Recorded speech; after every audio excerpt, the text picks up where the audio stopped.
No, that's actually a great question because many organizations think, okay, let's just write a script, let's write a pitch, right? When you get someone on the phone, you want to introduce yourself, you want to quickly get into the features and benefits, you want to get them engaged with that, and then you want to go for the close.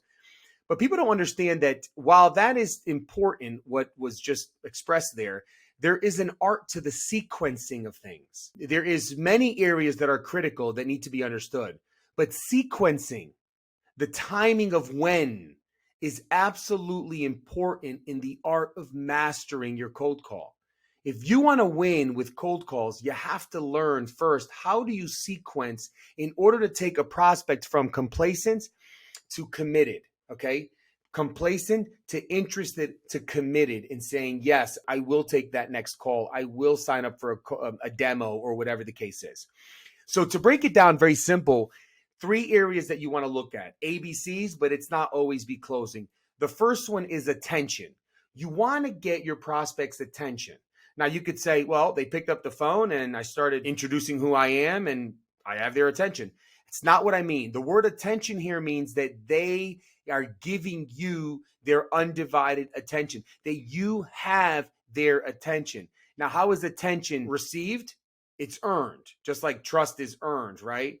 Not given. Attention is earned. How do you earn their attention? Your tonality, the words that you're using, the tempo, how you're expressing yourself, the energy behind the words.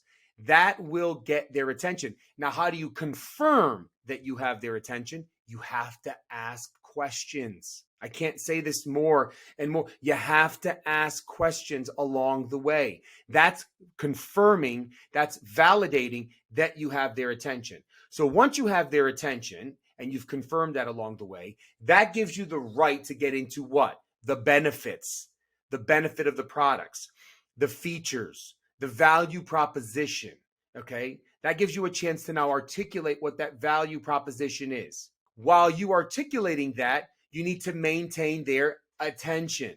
So again, while you're sharing the value proposition, you're asking what?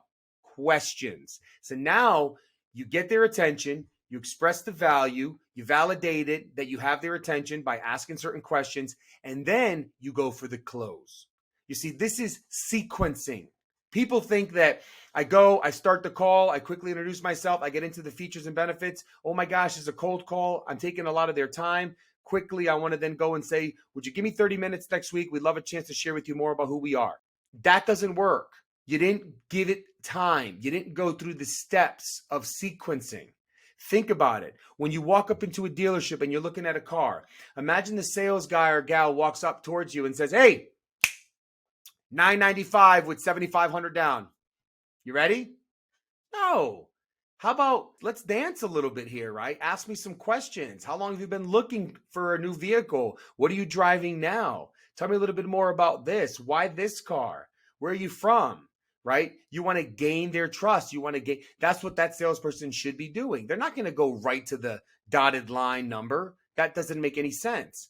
Many people in cold calling, the dotted line, that $995 with $7,500 down, is the commitment for buying a car. The date and time of that next meeting is the commitment of making a cold call. Do you see?